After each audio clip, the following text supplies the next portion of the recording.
Magandang araw po, welcome po sa aking channel, Love9 TV.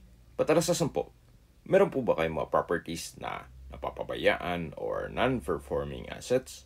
Plan nyo ibenta, pero wala kayong oras pagbibenta nito. Kung ito'y pagkakatiwala nyo po sa amin, tawag lang po kayo sa aking numero, usap po tayo, gawin ko po ng video for free. Yes, libre po, wala po kayong babayaran. Tutulungan pa namin kayong mabenta ang inyong property. Kami na po bahala sa marketing, sa boosting or paid ads. Even sa tripping, hindi na po kayo mapapagod sa pag-entertain ng mga buyers. Kami na po bahala sa lahat. Tawag lang po kayo. Nandito po tayo ngayon sa Garden Hills Subdivision along Tagaytay, Nasugbu Highway.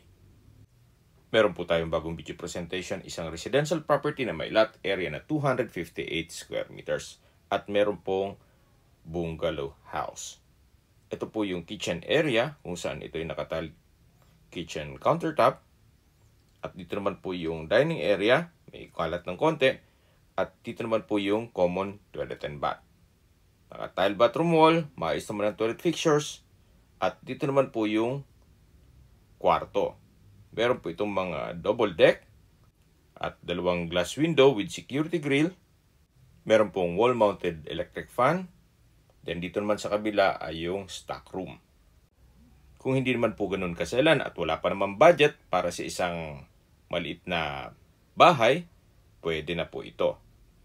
Gawa ng livable naman po.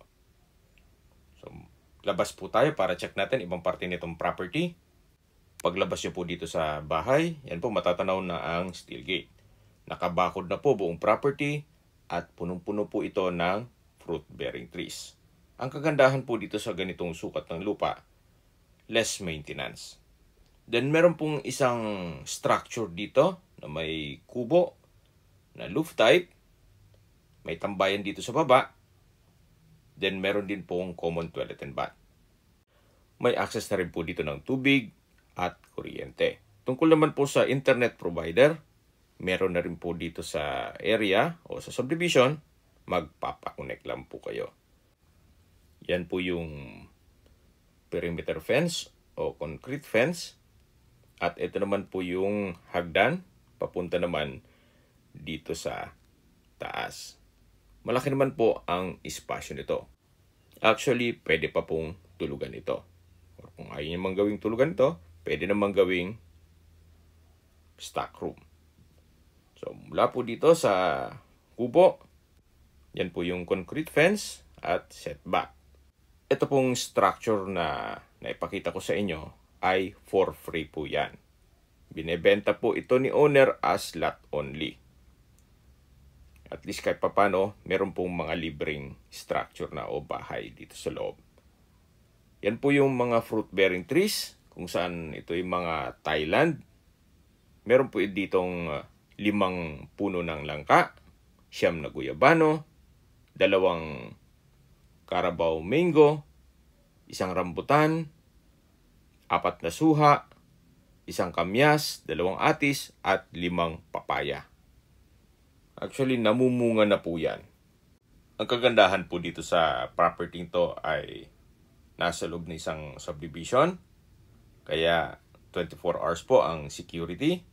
At accessible din po ng public transportation gawa ng ito'y along Tagaytay, Nasugbu Highway. Hindi nyo na kailangang magtanim, gawa ng meron ng mga fruit-bearing trees, i-maintain nyo na lang po yan. At tungkol naman sa dokumento, ito po'y titulado at buhay po ang may-ari. Kung hindi naman po kalakihan ang budget nyo para sa inyong retirement, pwede na po ito. Siyempre, hindi lang po yung property, pati itong location, na kung saan napakatahimik po ng lugar, sariwang hangin, at malamig po ang klima dito. Sa distance, location at travel time portion na po tayo. Mula po sa Welcome Alfonso Arc, ang distance is 700 meters at ang travel time is 5 minutes. Mula naman po sa Twin Lakes, ang distance is 4.3 kilometers at ang travel time is 8 minutes. Mula naman po sa Mendez Crossing, ang distance is 5.1 kilometers at ang travel time is 10 minutes.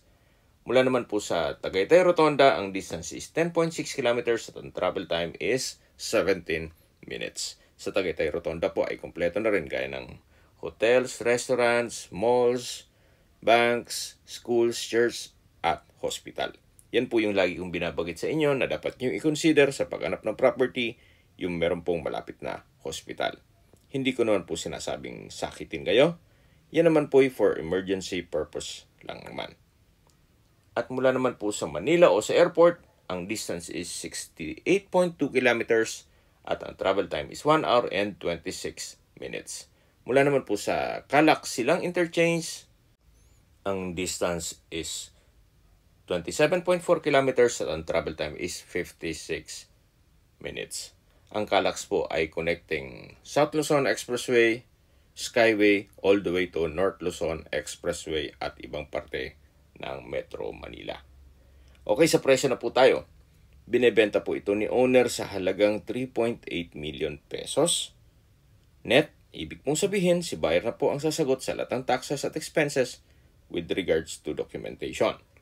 Ang lot area po nito ay 258 square meters. Ito'y titulado at binebenta po ito ni owner as lot only. Kung meron man po kayo nakikitang structure, libre na po yan. Pati yung mga tanim at bakod. Kung may mga katanungan po kayo or gusto magpaset ng tripping dito sa property ito, tawag lang po kayo sa aking numero. At sa mga kababayan naman natin nasa ibang bansa, meron po akong Telegram. Sa mga iPhone user man may iMessage. Meron din pong Imo, Skype, Viber at WhatsApp. Same number lang po, 0917-316-3399. Sa mga nagtatanong naman po ng aming Facebook, meron po aming Facebook page na Nov9 TV at Facebook Reels Video. Meron din pong TikTok at Instagram. Meron din po ibang YouTube channel na The Nov9 TV channel at AC Listings. Sana po naibigyan yung video presentation. Paki-like and subscribe na lang po sa aking channel para ma-update din po kayo sa aking future listings. Kung sakali po hanap nyo yung mas malaking sukat ng lupa, meron din po kaming ibang listings na pwede nyong pagpilian. Huwag po kayong mag-atubiling tumawag sa amin, then let us know your budget para malaman namin kung anong property pwede namin i-alok sa inyo. Sa lahat pong viewer, subscriber at nagtiwala po sa amin, salamat po sa suporta. Ingat po kayo lagi at inyong pamilya. Maraming salamat po.